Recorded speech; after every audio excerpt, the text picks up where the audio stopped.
Et salut YouTube, merci d'être avec nous, merci beaucoup à toutes celles et ceux qui commentent, qui mettent des petits pouces en l'air et qui envoient de la force à la chaîne, vous êtes incroyables. Aujourd'hui on a un invité extraordinaire, un des chichibukai de Twitch, Monsieur Dofla.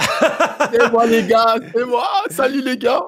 Qui vient donc nous faire l'honneur de venir faire avec nous une petite tier list des séries télé. On avait déjà fait une tier list des mangas qui a malheureusement été perdue, peut-être qu'on la refera un de ces quatre. Mais donc aujourd'hui tier list des séries télé, nous allons enfin savoir si Desperate Housewives c'est mieux que Severance ou Game of Thrones. Donc autant dire qu'il va y avoir du débat et que ça va être à mon avis assez intéressant. Est-ce qu'on le fait dans l'ordre ou pas, où je peux piocher genre les séries genre, Tu pioches, t'as la liste, tu me dis celle que tu veux là je vois il y faire a en Game of premier. Thrones, je sais que ça fait débat. Ok, Alors, d'accord, tout de suite les gros dos, très bien. ah très ouais, les bien. gros dos tout de suite, là on met les gens en selle. Game of Thrones, c'est l'une des meilleures séries, tu sais, dans le thème médiéval, heroic fantasy, etc. Je trouve ça trop bien. Il y a beaucoup de termes qui sont abordés, comme déjà la géopolitique et la politique, évidemment. La famille, ce combat pour aller sur le trône de fer. Il y a trop de personnages, le casting, il est incroyable. Franchement, je suis déçu de la fin. Je suis vraiment très déçu de la fin. C'était bâclé. Genre, littéralement, j'ai l'impression que vraiment les showrunners, ils voulaient accélérer la cadence. Moi, c'est ce que j'ai ressenti. Tu l'as regardé, Game of Thrones? Moi, j'ai regardé, j'ai tout vu et j'ai détesté la fin. Hein. Je suis comme toi. Bien sûr. J'ai été choqué qu'un truc qui commence si bien finisse si mal. Hein. Mais je pense que c'est lié aussi au fait qu'ils avaient dépassé les bouquins. Les bouquins, c'était un matériel hyper dense, très riche, vraiment ultra travaillé avec plein de petits détails qui faisaient que l'univers, il prenait vraiment vie devant nous. C'était pas que les effets spéciaux, c'était pas que les budgets, c'était pas que les acteurs. C'était aussi que derrière, on sentait qu'il y avait quelque chose de vraiment plus vaste qui était tellement existant que ça rendait tout ça réaliste, même s'il y avait des dragons, des marcheurs blancs, patati et patata.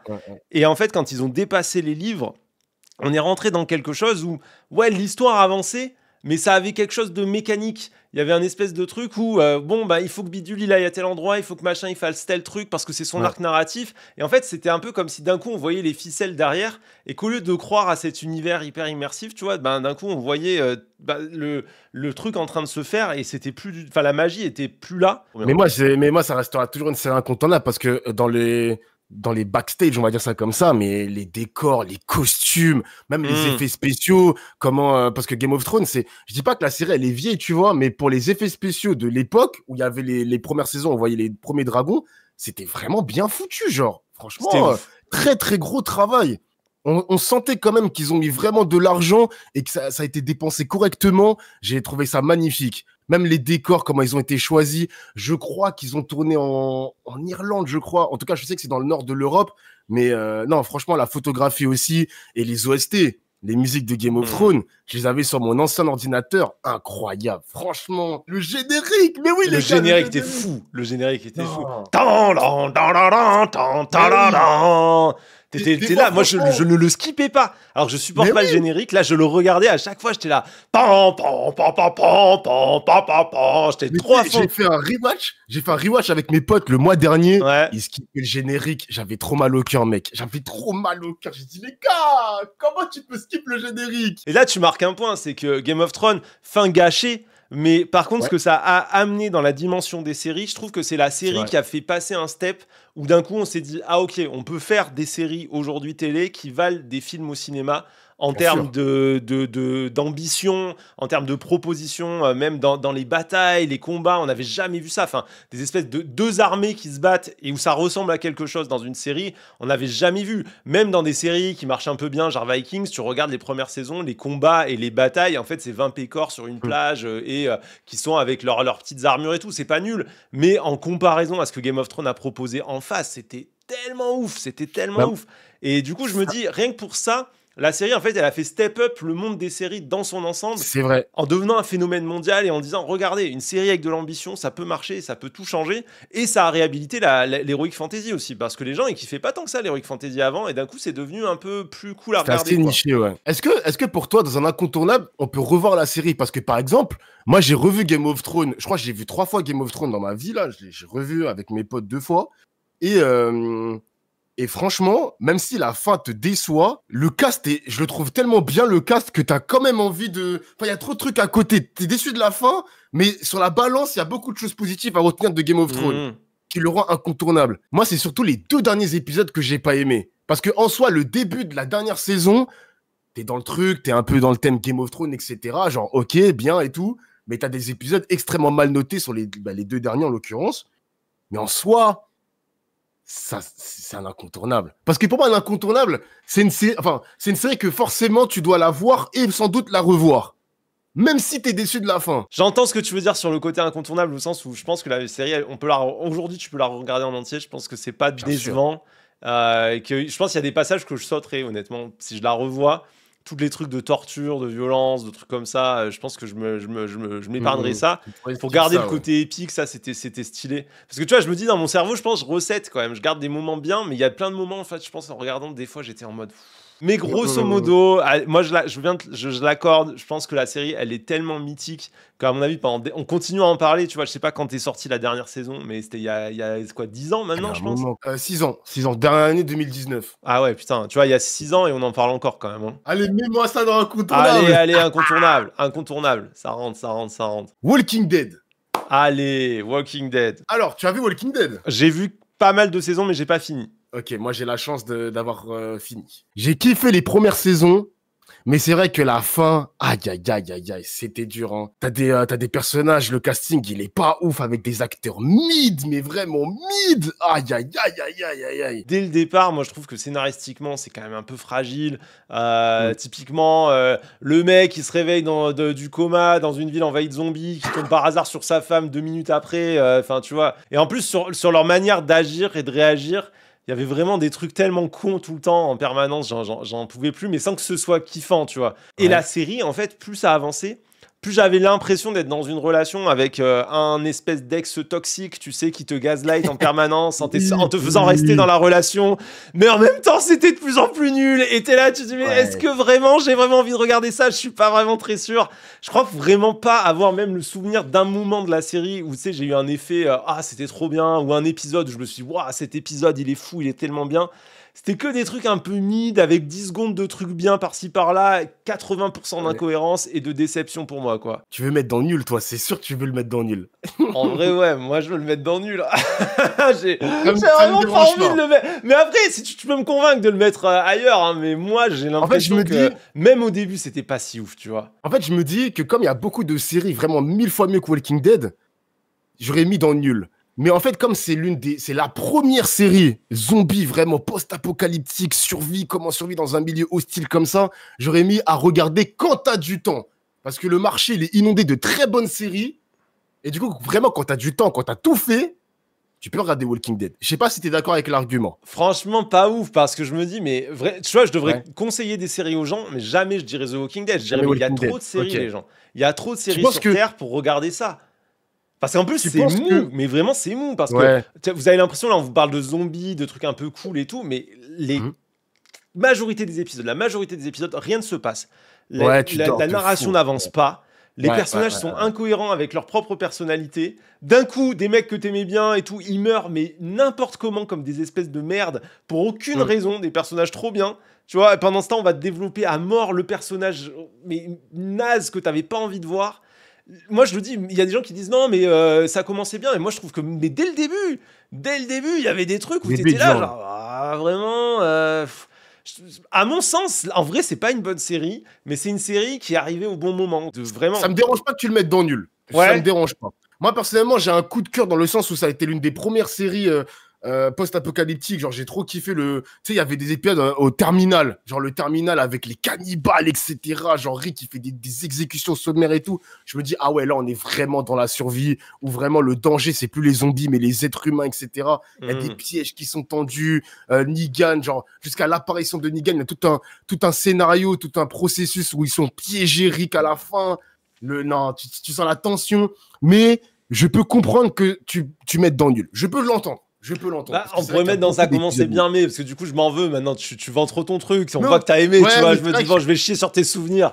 Allez, on met dans ça comment c'est bien, mais peut-être ça descend en nul si jamais on voit qu'il y a des trucs où on se dit c'est mieux que ça, ou etc. On fera une hiérarchie, on verra. Alors, Dr House. J'ai vu tous les épisodes de Dr House, j'étais un gros fan de Dr House. Mon chat qui est décédé, malheureusement, il est au paradis des chats.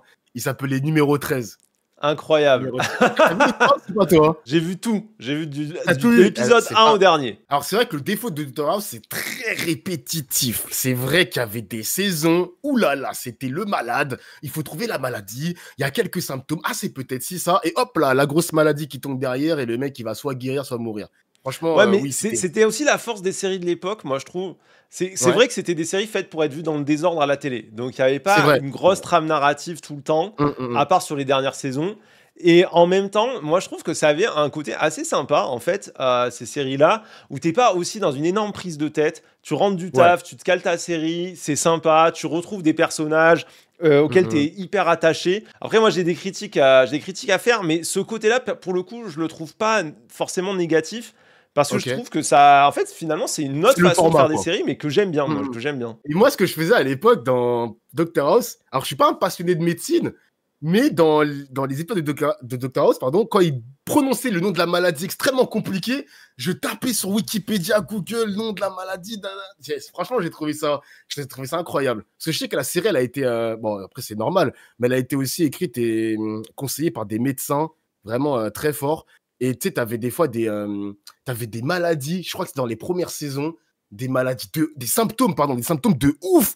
Et à la fin, Dr House, il t'explique que c'est une allergie au cuivre. Le mec, il a juste eu une grave allergie au cuivre, un empoisonnement ou je ne sais pas quoi, des trucs de la vie courante. Et je me dis, mais quoi? Tout ce processus? Mais non, c'est une dinguerie. Le problème, c'est que c'est une merde. Et c'est même pas un mec qui est. Moi, je le voyais comme un mec un peu anti-système, etc. et tout. Et en fait, j'ai capté en regardant la série avec mon œil de maintenant.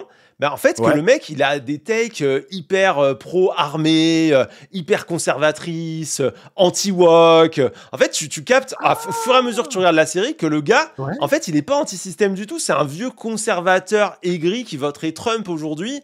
Et moi, ça me l'a rendu mais totalement antipathique. Il est misogyne, il est LGBT-phobe, il a vraiment des takes ouais, affreuses. C'est un réac, je te jure, c'est un vrai réac connard. À l'époque, alors moi, j'ai regardé vraiment la diffusion française. Ça passait sur TF1, si je dis pas de bêtises. C'était la montée en puissance des séries que la France achetait aux Américains. Il y avait Doctor House, Grey's Anatomy, Desperate Housewives. T'avais la trilogie du samedi avec pas mal aussi d'autres séries. Non, franchement, moi, ça me dérange pas à mal vieilli. Parce que là, j'avoue que quand tu parles des dialogues du Doctor House, là, tu m'as donné envie de regarder la série juste pour ça, genre. Ah, tu vas, mais en vrai, ça va être marrant à faire. Re-regarder maintenant, je pense que ça peut être pas mal. La prochaine, ce sera Breaking Bad.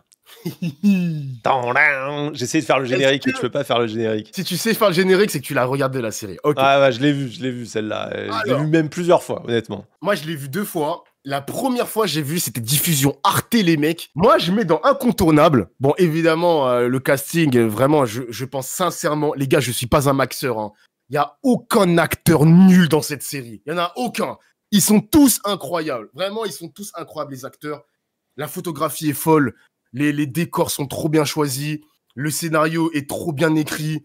Les OST sont, je crois que je l'ai déjà dit, mais sont magnifiques. Et la quintessence de la série, genre Alors, le seul petit défaut, mais c'est pas vraiment un défaut, c'est que ça prend du temps à démarrer, mais il faut vraiment être dedans, les mecs, parce que tu seras pas déçu. En vrai, moi, je trouve que même ça démarre assez vite, parce que tu regardes quand même le premier épisode, il est fou, hein. Tu commences, première scène, le mec qui sort, un mec en slip qui sort d'un espèce de camping-car avec un flingue et qui se met à braquer des voitures de flics qui arrivent vers lui, et t'es là en mode, mais what the fuck, comment s'en est arrivé là? T'as vraiment trop envie de savoir. Non, mais tu vois la métamorphose d'un homme, le mec, tu vois que c'est vraiment un homme ordinaire, mais tu vois toute sa transformation au fil des saisons. Le mec, il est de plus en plus violent. Non, il arrive à tenir tête à des cartels, mon gars. Mais tu dis une bêtise, tu prends une balle dans la tête. Le mec, il est en mode, non, je suis le danger. Ah là là. C'est vrai, c'est vrai. Moi, je le mettrais dans incontournable. Incontournable. Attends, putain, parce qu'on avait dit que Incontournable, c'est une série qu'on pourrait potentiellement revoir. J'avoue que moi, les amis, j'ai regardé Breaking Bad une fois et j'ai un très très bon souvenir, mais je ne sais pas si je peux avoir les épaules de regarder à nouveau la série. Bah, Toi, tu l'as vu je l'ai rematé, moi, et en vrai, elle se regarde, mais toute seule. Toute seule, ok. Ouf. Tu remets le truc, très je me suis dit, je revois vite fait un épisode et ça va me saouler. J'ai tout regardé. J'étais là comme ça. Oh mon dieu, let him cook. J'étais là, tu vois, à fond dans le truc comme ça. Non, mais non. Franchement, c'est un tunnel. Tu remets, c'est un tunnel. Alors, incontournable, ça me va. D'ailleurs, avant de passer à une autre série, vite fait, petite parenthèse. Les créateurs de Breaking Bad vont sortir une nouvelle série sur Apple, je crois. Apple. Je crois que c'est Apple. Ok. Tu sais de quoi ça va parler? On sait pas du tout. Il y a un minuteur, c'est J-2, je crois, ou demain. Je crois que c'est demain qu'ils vont annoncer la chose. Mais je suis assez curieux. Je suis curieux. Tu l'as vu la vidéo YouTube où en fait c'est Godzilla qui attaque Los Angeles et ils savent pas comment le détruire, donc il faut réussir à l'empoisonner, et du coup pour ça ils ressuscitent Walter White pour lui faire créer de la meth en grande quantité pour tuer Godzilla d'une overdose. Et du coup c'est Jesse Pinkman et Walter White qui fabriquent de la meth pour tuer Godzilla. Et franchement la vidéo elle est trop con, c'est un petit dessin animé à con, tu vois. Et je me dis j'aimerais bien que ce soit ça la série qu'ils sont en train de faire, tu vois. Robot Heisenberg contre Godzilla, je serais trop chaud. C'est quoi ce délire? Là, j'ai pas vu ça. Alors, prochaine série. J'ai vu Peaky Blinders. Peaky Blinders, j'ai vu. Ok. Incroyable. Tu l'as vu ou pas? Il manque peut-être une saison, mais j'ai quasiment tout vu, ouais. J'ai bien aimé la série. J'aime bien un peu le cast aussi. J'avoue que les acteurs, ils sont assez forts. Le personnage principal, genre Thomas Shelby, je le trouve incroyable. Mais c'est vrai que famille, loyauté, ça parle de la corruption. Il y a un peu de politique aussi, les enjeux, etc. Bon, après, c'est aussi une série... tu sais, où tu dois être fier d'être britannique, hein. Vraiment, t'es fier de ton pays et tout, genre. Mais la bande-son, ouais, c'est vraiment la bande-son que j'ai retenue. Et le scénario aussi, je trouve assez correct. Mais moi, déjà, je vois des gens, tu vois, même toi, là, t'as dit oui, il faut être fier de la nation, machin et tout. Je suis là, mais vous êtes fait mindfucker, les gens, par les fachos. Les fachos se sont emparés de la série, comme ça. Ils ont pris la série et ils ont fait leur truc à eux de bandeurs virilistes, de type un peu violent, tu vois. Et c'est la seule chose qu'ils ont vu de la série, ils ont rien retenu d'autre. Mais excusez-moi, on parle d'un mec des classes populaires, issu d'une communauté marginalisée, victime de discrimination toute sa vie, qui, en faisant preuve de solidarité avec les hommes et les femmes qui ont une place essentielle dans l'histoire de sa communauté, va s'opposer aux dominants bourgeois en allant leur piquer leur tunasse pour réussir à exister dans un monde où on lui ferme toutes les portes et on lui donne pas le droit d'exister, pour finir par s'unir avec d'autres gens pour essayer de faire tomber les fascistes. Alors excusez-moi de vous dire que si là-dedans vous voyez une putain de série de droite, c'est que vous avez pas bien regardé la série. Bordel de merde. Je suis d'accord, il y a un mec sur le chat, il a dit faut au moins le regarder une fois. On est d'accord, Mathieu, ou pas? Mais de fou. Regarder Peaky Blinders. Est-ce que tu penses que toi, honnêtement, c'est une série que tu peux skip? Genre vraiment, non, tu peux pas. Franchement, la série, elle est super belle. La musique, elle est folle, même le générique et tout. Je pense que je peux le réécouter à chaque fois et tout. Là, vraiment, c'est bien. Les acteurs, ils jouent de ouf. Mais je reconnais qu'elle a été tellement réappropriée par les fachos que ça rend la série dure à voir, quoi. À voir au moins une fois. Ok. À voir au moins une fois, ou est-ce qu'on peut mettre gâché par sa fanbase? Tu vois, il y a un peu ça, quoi. Tu peux mettre ça en vrai. Hein. Allez sur TikTok, tapez Peaky Blinders et vous allez voir les mecs. Alors c'est littéralement ça qui se passe. Peut-être vous n'avez pas suivi ça. C'est des types mascus, full muscu connards, qui sont en mode on s'habille en Peaky Blinders comme les personnages de la série et on marche dans la rue et on a de l'aura, et donc ils disent qu'ils ont de l'aura comme ça et ils vont regarder les gens bizarres dans la rue et ils font des trucs, c'est malaisant. Ils les mettent en photo profil Twitter des fois et tu regardes la gueule de leur tweet. Oula, c'est dur. Hein. Ah ouais, c'est dur. Série suivante, Daredevil. J'aime trop Daredevil. J'aime trop. Genre, je l'ai découvert à travers les séries Marvel Netflix. Donc c'était Netflix à l'époque. La réal est folle. Franchement, c'est une série... c'est l'une des meilleures séries héros du catalogue Netflix. T'as vu ou pas Daredevil, toi? Ouais, j'ai vu Daredevil. Ouais. La version Netflix et la version Disney+. J'ai vu que la version Netflix. J'ai vu, dû voir une saison ou 2 saisons. Pas mal, quand même. Pas mal. Alors. Oh merde. Daredevil, pour moi, déjà, premier contact à Daredevil, c'est pas les comics, c'est le film avec Ben Affleck.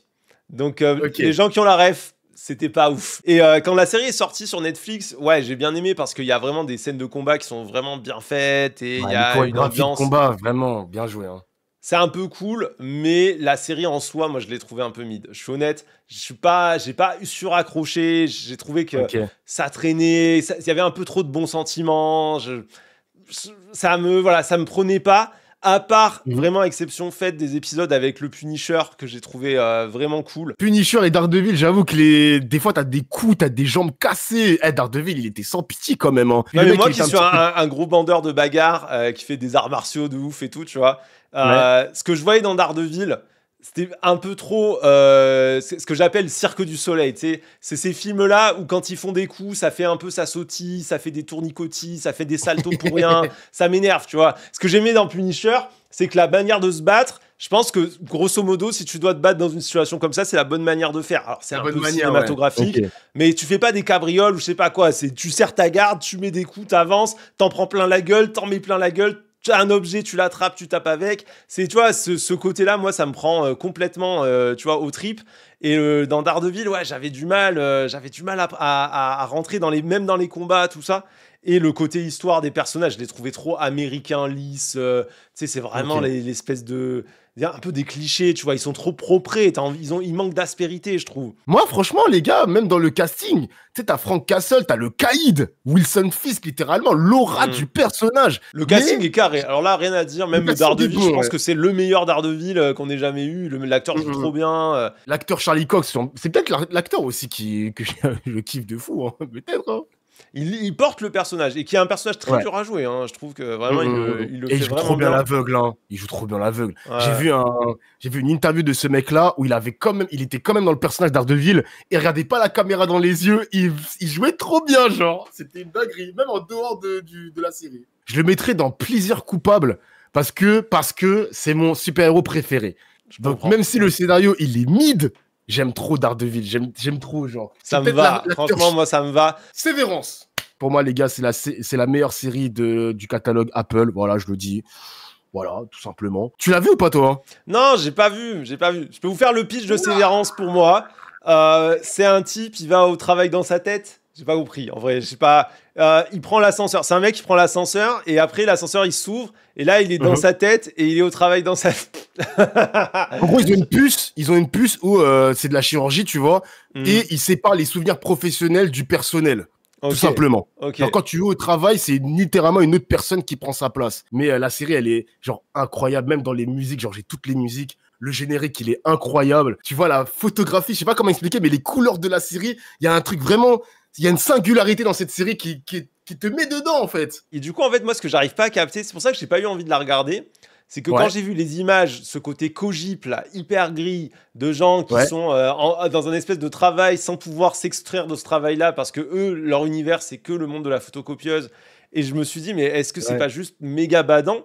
Et du coup, j'avais pas envie de regarder. Et après, il y a des gens qui m'ont dit non, mais en fait, c'est plutôt marrant. Et du coup, voilà, je me demandais, est-ce que c'est une série, tu vois, qui te met un peu dans le mal et dans le, tu sais, le côté morne de l'univers et tout, ou est-ce que ça va, il y a quand même un peu d'espoir et un peu de soleil dedans, quoi. Il y a un peu de soleil. En vrai, j'avoue, c'est dur à catégoriser cette série parce que l'ambiance, elle est mystérieuse. Genre, elle est très mystérieuse et aussi glaçante parce que t'as quelques scènes comme ça où tu te dis, t'as tout ce truc en rapport avec l'aliénation, je sais pas si je prononce bien, du travail. T'as aussi une grosse dose de suspense parce que littéralement, t'as des fins d'épisodes où t'as vraiment envie de regarder l'épisode suivant et c'est très très fort. Tu la mets dans quoi alors à voir au moins une fois, à regarder quand t'as du temps, incontournable, je sais pas. J'avoue, incontournable, c'est fort parce que ça le mettrait à côté de Breaking Bad. Mais j'avoue que Sévérance, c'est une folie. Mais la saison 2, je l'ai trouvé légèrement en dessous, sauf le final. J'avoue que le final m'a vraiment impressionné. Mais c'est vrai que ça s'étire un petit peu. Quand tu comprends le concept de la première saison, quand tu regardes la saison 2, tu te dis attention. Ouais, c'est peut-être trop tôt pour être un incontournable, tu vois. Ouais, ça aussi. À voir au moins une fois. À voir au moins une fois, allez. Squid Game. Pas vu, comme ça va aller vite. J'ai pas vu. Ah, t'as pas vu Squid Game? Ouais. Mais non. Même pas la première saison. Flemme, franchement, flemme, il y avait trop de hype dessus. Je vois le concept du Battle Royale avec les jeux, machin, la critique sociale, machin. Enfin, j'ai pas vu la série, mais je vois un peu l'idée vers quoi ça va. Tu vois l'idée. Pardon ? Un peu comme Alice in Borderland. Je sais pas si tu connais. Ouais, j'ai vu Alice in Borderland. Bon, la fin a aucun sens, mais Squid Game, j'ai l'impression que c'est plus un message social sur t'es pauvre, t'es prêt à sacrifier ta vie pour un peu d'argent. C'est ça. Moi, je mettrais dans Plaisir coupable. J'ai fini la saison 2 la semaine dernière. Bon, le final est nul à chier. Et c'est vrai qu'à la fin, c'est dur quand même. Hein. C'est très dur. Je te disais, voilà, tout ce marqué glauque comme ça, au bout d'un moment, moi, j'ai juste pas envie. Je me préserve de ce genre de truc. Je pense avec mon travail, j'ai été tellement confronté au glauque du vrai monde que le glauque des séries... Ouais, c'est un petit plaisir coupable, Squid Game. C'est un petit plaisir coupable. Ça me va, nickel. Arcane, tu l'as vu ou pas? Ouais, j'ai vu. Moi, j'ai vraiment adoré. Je sais pas quoi dire d'autre. J'ai trop kiffé. Vive la France pour les trucs comme ça, parce qu'on a toujours été à la pointe des séries animées. L'animation, genre par exemple Wakfu avec Ankama, Arcane, genre même les premiers de Fortiche, ils ont fait des petits clips pour League of Legends. Trop fort. J'avais rarement pris, enfin peut-être jamais pris une claque pareille sur certaines séquences d'animation que je trouve mais folles. Dans la saison 2 particulièrement, il y a vraiment des trucs où tu te dis mais comment ils ont fait quoi, tu vois vraiment combien ça a coûté de faire un truc pareil, c'est incroyable. Mais elle a un défaut la saison 2 quand même. Elle a un défaut parce que je sais que, alors de souvenir, c'était l'année dernière quand même, j'ai pas une bonne mémoire, mais de souvenir, il y avait quand même le scénario était quand même guidé vers tu sais la révolution. On était à Zone, donc la sous-ville, dessous de Piltover. Et tu sentais un peu le côté révolutionnaire, ils vont se rebeller, etc. Mais ça a été totalement abandonné. Genre totalement abandonné. On est passé sur totalement autre chose avec Jace, les Hextech, etc. Et je me dis, merde, mon côté Anar et tout, je suis en mode putain, révolutionnaire, ils allaient se rebeller. Et ça a été abandonné. Et il y a un mec dans le chat qui a précisé qu'il y avait trop de scènes musicales avec, tu sais, un fond avec chanter, genre. Mais non, moi, ça me dérange pas, les mecs. Moi, j'ai adoré, t'es ouf ou quoi? J'ai adoré. Ma meilleure ennemie, c'est toi, là, et tout, avec Jinx et l'autre gars qui revient dans le temps et machin, et t'es là, mais tu chiales que t'en peux plus, c'est magnifique. Vous avez pas d'âme de pas aimer ça, mais c'est pas possible. Vous avez été quoi? Vous avez été accouché par Satan hier? Non, mais je suis révolté. Je suis révolté. Non, mais ça, si ça te touche pas... Non, moi je trouve les séquences musicales, elles étaient trop bien. J'abuse à peine. Mais non, il y a vraiment trop de trucs bien. L'histoire, la manière dont ça se déroule, la fluidité de l'animation. Enfin, pour moi, elle est dans l'incontournable. Même si elle est récente, le fait qu'il s'arrête en plus là, pour moi, ça en fait un incontournable parce que franchement, je trouve que ça se regarde en entier sans aucun problème. Je pourrais le revoir sans aucune difficulté, le conseiller à n'importe qui. Enfin, tu vois. Et je pense que ça va être en plus un pilier dans l'animation pour des décennies, quoi. Pour essayer de réatteindre ce niveau. C'est révolutionnaire, hein. C'est vraiment un truc vraiment particulier de fou. Genre, c'est stylisé as fuck. Les scénaristes, les dessinateurs, les mecs qui ont animé, etc., ils ont pris quelques petites libertés comme ça. Et comme c'est une série qui a été achetée par Riot Games, ils ont fait confiance à Fortiche. Ils ont dit, vous avez carte blanche. Et Fortiche, ils ont dit, OK. Et ça a donné un incontournable, comme tu l'as bien indiqué, monsieur Mathieu. Incroyable. Je vais juste ranger Kaamelott, parce que je sais que les gens sur YouTube, ils me pardonneront pas de pas mettre Kaamelott. Kaamelott, je vous le mets dans soit gâché par sa fanbase, soit à mal vieilli. J'ai revu Kaamelott, des épisodes du début. Franchement, les gens, c'est pas drôle. Les premières saisons, c'est pas drôle. J'ai adoré Kaamelott. J'étais vraiment quelqu'un qui pouvait citer tous les trucs, machin, etc. et tout. Je suis désolé, les premières saisons, il y a vraiment des trucs, c'est juste pas drôle. Et après, ouais, il y a des moments où ça revient. Il y a quelques épisodes incroyables, complètement cultes et tout. Mais c'est pas si bien que ça. La fanbase est insupportable avec vos rêves que vous récitez tout le temps, machin et tout. Et oui, il y a des trucs cultes, il y a des trucs incroyables, il y a, voilà, c'est pas faux, machin, il y a Perceval dans le tonneau. J'irai voir le film 2, alors que le film 1, c'était clairement un scam pour la fanbase, enfin vraiment voilà. Mais je l'ai vu, j'ai adoré, mais c'est vraiment un film pour faire plaisir aux fans, quoi. Tu vois, c'est une fanfiction le film. Tu te débrouilles avec ton chat, bonne chance à toi. Hein. Ah non, mais y a pas de souci, moi j'assume mes opinions. Hein. Mais voilà, donc moi je vais le mettre dans gâché par la fanbase parce que je pense que c'est ce qui me casse le plus les couilles. À la limite, il y a des saisons que je pourrais revoir tellement elles m'ont marqué. Hein, des saisons que j'aime vraiment, moi. La saison à Rome, la saison juste avant sur la dépression, qui est un truc qui traite de la dépression incroyablement bien. Mais par contre, il y a un moment donné, faut calmer le truc. Les fans d'Astier qui en parlent comme si c'était un génie qui avait sauvé la planète en récitant ad vitam aeternam les 5 mêmes rêves, j'en peux plus. Voilà, donc voilà, c'est votre faute. Si c'est ici, c'est votre faute. La prochaine fois que vous répondez, c'est pas faux. Pensez à ça, vous êtes responsable. Il y en a un gros sur le cœur là. Desperate Housewives, les gars, quand c'est passé sur M6. D'ailleurs, c'est l'une des plus grosses séries en termes d'audience en France quand ça passait à l'époque. Et je vous jure, les gars, que Desperate Housewives, c'est vraiment pas mal. Peut-être ça a commencé bien, mais parce que je suis un peu d'accord avec toi. À l'époque où c'est sorti et tout, je pense que tout le monde regardait en vrai. Et parce qu'à la base, c'était un truc de détective un peu. Genre, il y avait je crois qu'il y avait une. Alors, ils étaient 4, mais à la base, ils étaient 5. Il y en a une qui s'est suicidée, si je dis pas de bêtises. Oh, le spoil! Oh, le spoil! Mais c'est des années 1900, mais c'est des années 2000! Non, mais je déconne. Il y en a une qui s'est suicidée et du coup, il y a une intrigue un peu. Ah, qu'est-ce qui s'est passé? Et c'est là où tu vois que des personnes chuchotent, les whispers, ça chuchote, etc. Ah, mais c'est lui, c'est peut-être lui. Tu sais, les délires de voisinage, etc. Et j'ai trouvé la série trop, trop bien. Genre, vraiment, c'est incroyable. Le Il y avait casting beaucoup était de vraiment fou. suspense dans les premières saisons. Il y avait toujours une histoire incroyable Ouais. en arrière-fond.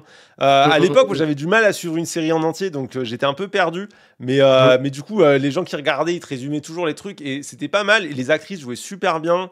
On voyait des Ouais, ouais. représentations féminines qui, bon, alors c'était stéréotypé, mais en même temps, ça Ah oui, montrait ah oui. des femmes qui baisaient, des femmes qui étaient décisionnaires, qui étaient, tu vois, en train d'agir sans être réduites justement à... En fait, c'est marrant, ça retournait le fait que c'est des femmes au foyer contre le foyer, quoi, et c'était pas si mal.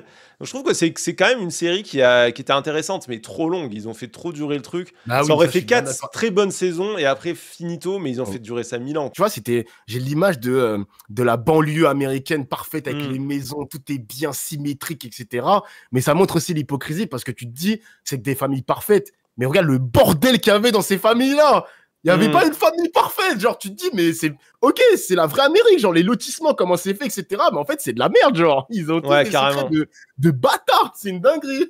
Ouais, tu sais, le Regarde, retournement du rêve américain, d'avoir la c'est suburb, ça. la petite banlieue pavillonnaire, t'as ta petite maison en bois Exactement. pourri et tout. Et en fait, à l'intérieur de la maison, ben, tu vois que pour avoir la maison, il y a des gens qui font des trucs horribles. Le mari de Gabriella, je crois qu'il est dans des histoires avec la mafia. Tu vois qu'il y a Oui, des mecs, c'est oui. des tueurs, tu vois, des trucs et tout machin. Et en fait, il y a tout ce côté glauque en arrière-cour qui est, on pourrait dire, une critique politique. Je suis un peu d'accord avec toi. Bon, Ouais, peut-être qu'on c'est vrai. extrapole trop, mais moi, je trouve que la série, elle était intéressante et elle a quand même vraiment marqué son époque. On s'en rappelle toutes et tous. Ah, mais oui. En plus, ils avaient passé les épisodes sur W9 par la suite et c'était en pleine vacances. Donc, quand tu sortais de la plage, etc., t'avais ton petit épisode de Desperate Housewives, etc., en mode chill. Ah, tranquillement. Non, franchement, ça se regardait trop bien, Desperate Housewives. C'était vraiment bien.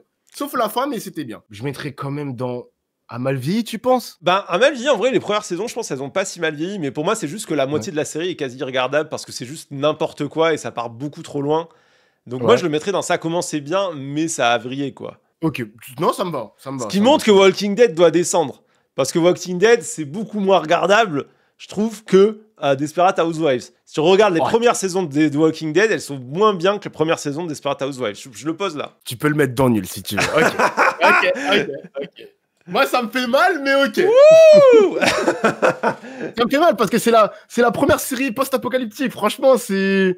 Ah, Je te le remonte, ça va, je te le ah remonte. non, s'il te plaît. Non, parce qu'en dehors, quand même, faut respecter. Alors, le truc un peu respectable dans Walking Dead, c'est que dans enfin, pas les décors, mais les costumes, tu sais, le maquillage, etc., ça demande vraiment du temps à construire ces détails-là. Et même le décor, tu sais, par exemple, pour rendre une ville abandonné, tu sais, plein de feuilles mortes, tout est délabré, etc. Je me dis, putain, ça, il y a quand même du travail, hein. Bon, on laisse là, on laisse là. Bah écoute, 13h27, je pense qu'on aura fait le tour. Les 4 dernières séries, on va pas les ranger puisque tu les as pas vues. Merci beaucoup d'avoir regardé cette vidéo. J'espère que vous avez été d'accord avec nous. Si ce n'est pas le cas, n'hésitez pas à donner votre avis en commentaire. Évidemment, soyez polis les uns avec les autres et surtout avec nous parce qu'évidemment, on a eu que des techs désastreuses comme d'habitude. N'oubliez pas que ce n'est qu'un avis. Et si jamais vous voulez soutenir la chaîne, vous pouvez le faire sur Tipeee. Le lien est juste en dessous de la vidéo, dans la description. Merci Mathieu pour l'invitation, je fais des gros bisous et je vous dis à bientôt. Ciao, ciao, merci beaucoup.